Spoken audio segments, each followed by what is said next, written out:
안녕하세요. 우르시누스의 하이델베르크 요리문답 해설. 오늘은 제2계명을 다루는 제35주일의 두 번째 영상입니다. 97문입니다. 그렇다면 어떠한 형상도 전혀 만들지 말아야 합니까? 하나님은 어떤 식으로도 눈에 보이는 형상으로 표현할 수 없고 또한 표현해서도 안 됩니다. 피조물들에 대해서는 눈에 보이는 형상으로 표현할 수도 있으나 그것들을 경배하기 위해서나 혹은 그것들로 하나님을 섬기기 위해 형상들을 만들거나 지니는 것은 하나님께서 금하십니다. 율법은 형상의 사용을 금하는 것이 아니라 그 남용을 금하는 것이다. 형상과 그림들이 하나님을 묘사하거나 예배하는 목적으로 만들어지는 경우가 바로 남용이다. 그러므로 모든 형상과 모양을 완전히 다 금지하는 것이 아니라 불법한 경우만을 금지하는 것이다. 이 경우에 포함되는 것으로는 첫째로 하나님을 묘사하거나 예배하고자 하는 목적으로 만든 모든 형상이나 모양들을 들 수 있습니다. 하나님은 형체가 없으시며 무한하신 분이시죠. 그러므로 그를 형체가 있고 유한한 형상으로 표현하거나 묘사한다는 것은 불가능합니다. 그렇게 하면 반드시 그의 신적인 위엄이 훼손되는 것이죠. 요컨대 그 어떠한 색인 우상으로도 하나님을 표현하려 해서는 안 된다는 것이죠. 왜냐하면 하나님께서는 그것을 원하지도 않으시고 그렇게 하는 것이 가당치도 않으며 한다 해도 아무런 유익이 없을 것이기 때문입니다. 둘째로 교회당을 벗어나 있고 우상숭배나 미신 혹은 과실의 위험이 없는 상태로 만들어진 피조물들의 형상들은 정당할 수도 있습니다. 그런 것들은 장식으로도 어울리고 역사적으로나 상징적으로 혹은 정치적으로도 유익한 것입니다. 솔로몬의 보좌의 사자 형상들이나 동전에 새겨진 가이사의 형상 등이 이런 유에 속한다고 볼 수 있죠. 하나님께서 옛 성도들에게 자신을 계시하시기를 기뻐하신 그런 눈에 보이는 모양들은 하나님께서 그 방식을 사용하기를 원하신 동안 계속되었다. 하나님께서 어떠한 형상과 모양으로 예배를 받으시기를 원한다 하면은 그게 용인이 되는 것이죠. 그러나 하나님께서 금하시면 다시 허락하셨다가 다시 어느 시기 이후로 금하시면 그것은 또한 금지되는 것일 것입니다. 그러나 교황주의자들 가운데 형상 숭배를 지지하는 자들은 말하기를 자기들은 형상들을 경배하는 것이 아니라 그것들이 표로 나타내는 하나님을 경배하는 것이라고 하면서 니케아 공의회의 다음과 같은 가르침을 근거로 제시한다. 형상이 나타내는 것은 하나님이다. 그러나 형상 그 자체는 하나님이 아니다. 형상을 바라보라. 그러나 그 속에서 보는 것을 마음으로 경배하라. 이 형상과 그 형상이 나타내는 이 하나님의 그것을 이제 구별하면서 표의 표라고 지칭하면서 형상 숭배를 용인하겠다라는 것이죠. 형상들이 하나님의 표라는 것을 우리는 인정할 수 없다. 하나님께서는 무한하심으로 그것들은 그를 진정으로 나타낼 수가 없기 때문이다. 설사 그것들이 하나님을 나타낼 수 있다 할지라도 그렇게 해서는 안 된다. 왜냐하면 다른 형상들을 만들어 하나님을 묘사하는 것을 그가 친히 금하셨기 때문이요. 또한 피조물들에게는 하나님을 나타낼 표를 제정할 권한이 없기 때문이다. 성찬식의 이 떡과 포도주는 주께서 직접 제정하신 표의 역할을 할 수 있죠. 왜요? 주님께서 제정하셨으니까. 그러나 이러한 형상들은 인간이 고안해낸 것에 불과합니다. 인간에게는 하나님을 나타낼 표를 제정할 권한이 없죠. 이 점은 금송아지상을 세운 아론과 여로보암의 경우에서 충분히 명확하게 배우게 된다. 두 경우 모두 이는 너희를 애굽 땅에서 인도하여 낸 너희의 신이로다 라고 말을 하는 것을 볼 수가 있지요. 하나님은 그것을 심히 정죄하십니다. 그러므로 형상을 숭배하는 자들은 그런 방식으로 하나님을 높이는 것처럼 가장하나 그들이 섬기는 것은 하나님이 아니라 귀신이다 라고 올시누스는 엄중하게 꾸짖습니다. 그러나 유명한 위인들의 형상들과 기념물들에게 경의를 표하는 것이 정당하다면 복된 천사들과 성인들의 형상들에게 경의를 표하는 것은 그보다 훨씬 더 정당하지 않겠습니까? 유명한 위인들을 기억하고 그들의 공적에 감사하는 뜻으로 그들의 기념물들에게 경의를 표하는 정도의 일은 그 기념물들을 세운 의도에 일치하는 것으로 정당하다고 볼 수 있습니다. 하지만 예배의 이름으로든 섬김의 이름으로든 교황주의자들이 자기들의 우상들에게 경배하는 경우처럼 하나님께만 드려야 할 예배를 그런 기념물들에게 드리는 것은 결코 정당하지 못하다라는 것이죠. 또한 위인들과 선인들의 기념물들은 우상 숭배로 이어지지 않는 것이어야 하겠죠. 만일 그 기념물들을 가지고 우상 숭배의 방향성으로 나아가게 된다면 절대로 그 형상들을 용인할 수가 없게 되는 것이죠. 모세가 만든 놋뱀이 광야의 이스라엘 백성에게 하나님의 선하심을 보여주었던 하나의 기념물이었으나 백성들이 그 놋뱀을 우상으로 섬기기 시작하자 히스기야 왕은 그것을 부수어 버렸던 것입니다.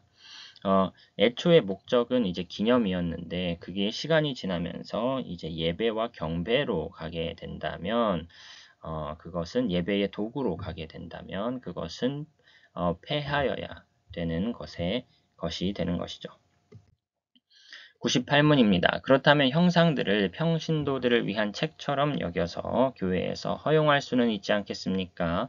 아닙니다. 우리가 하나님보다 더 지혜로운 채 해서는 안 됩니다. 하나님께서는 그의 백성들이 말 못하는 형상들을 통해서가 아니라 그의 말씀에 살아있는 선포를 통해서 가르침 받기를 원하십니다.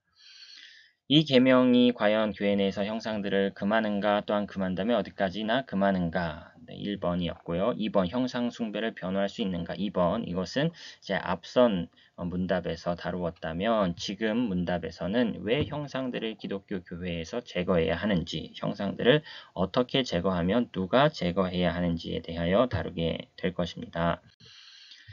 교회에서 형상들을 만들고 세우는 것은 하나님의 분명한 명령에 어긋나기 때문에 교회에서 형상들은 제거해야 되고요. 그것들이 교황주의 교회 내에서 끔찍한 우상 숭배의 계기와 수단이 되어 왔기 때문에 또한 마지막으로 형상들은 그것을 소지해온 자들에게 아무런 유익도 주지 못했다. 하나님의 백성인 유대인들 대부분이 그것들로 인하여 미혹되었다라는 것을 성경의 역사가 특히 사사기, 열왕기 그리고 예언서들이 분명히 입증해 준다.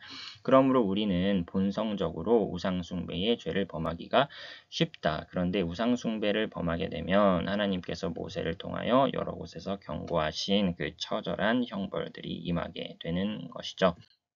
여호와의 사자는 이스라엘 족속들이 가나안 족속과 동맹한 것에 대해서 그들을 책망하면서 이렇게 말씀하셨죠.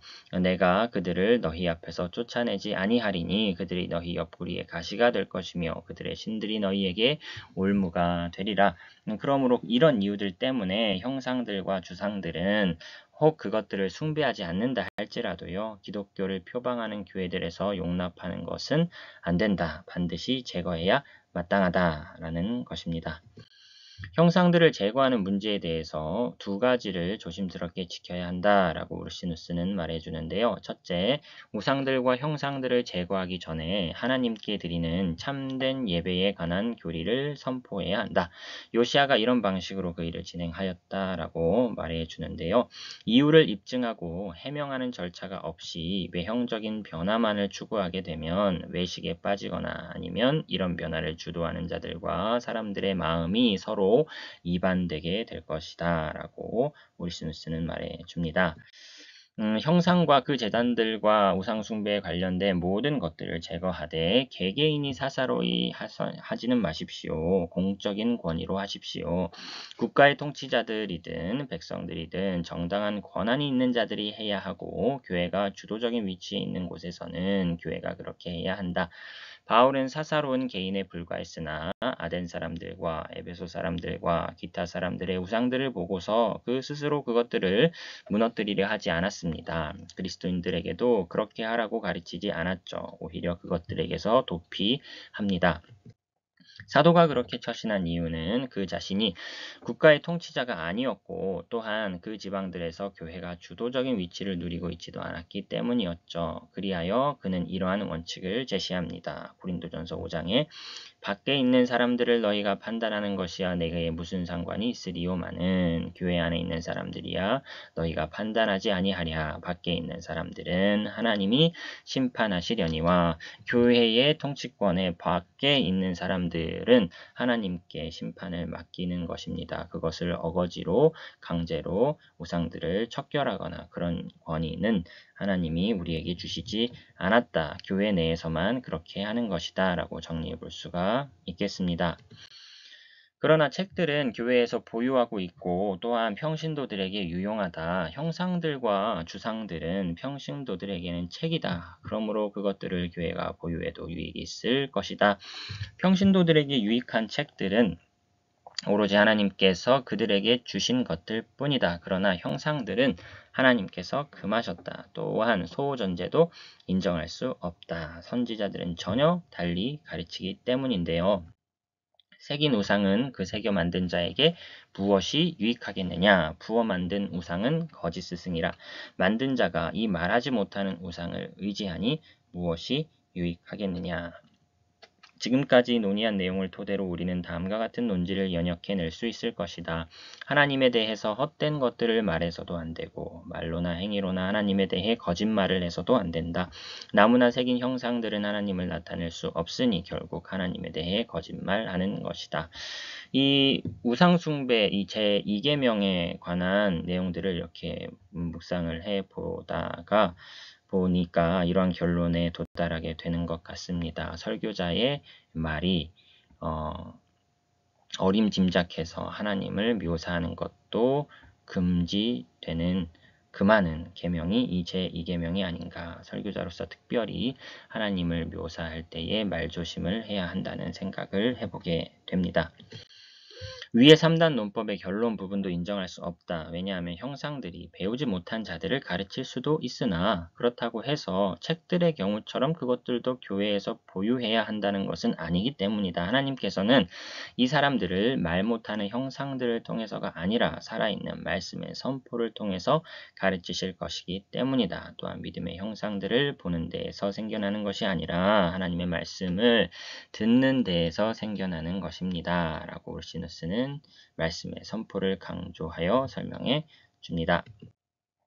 형상들과 주상들은 교회당의 장식물들이다. 그러므로 용납할 수도 있다.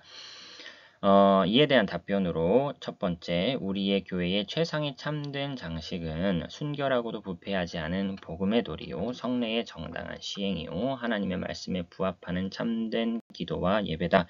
교회당들을 짓는 것은 하나님의 살아있는 형상들이 그 속에서 보이게 하기 위함이지 그것들이 우상들과 벙어리 형상들의 소굴이 되게 하기 위함이 아니다. 라고 참된 장식은 무엇인가에 대해서 명확히 짚어주고 있습니다. 교회당의 장식물들은 하나님의 명령에 어긋나서는 안 되고요. 교회당의 장식물은 교회원을 미혹시키는 것이어도 안 되고 교회의 원수들에게 지적거리가 되어서도 안 될 것입니다. 필수적인 일은 오로지 복음을 선포함으로써 사람들이 형상을 마음에 품지 않도록 하는 것뿐이다. 그러므로 그것들을 교회당에서 제거할 필요는 없다.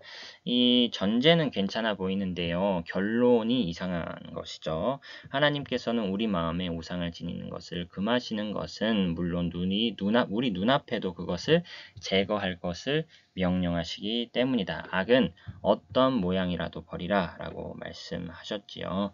그래서 우상 숭배로 기울어질 수 있는 우리 인간의 연약한 본성으로 말미암아 형상을 교회당 안에 버젓이 두는 일은 피하고 금지하여야 할 것이다 라고 결론을 내릴 수가 있겠습니다.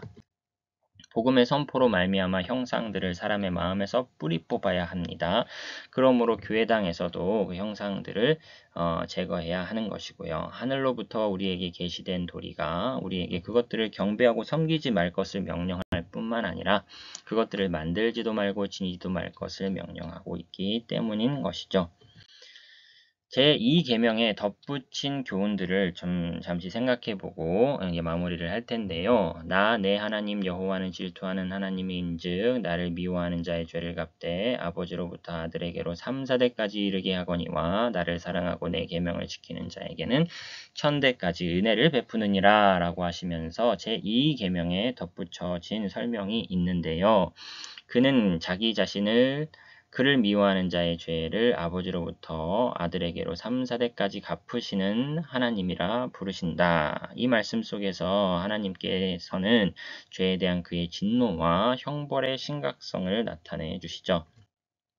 그들이 조상들의 죄들을 다시 범함으로써 그 죄들을 모방하고 인정하지 못하도록 그렇게 하시는 것이죠.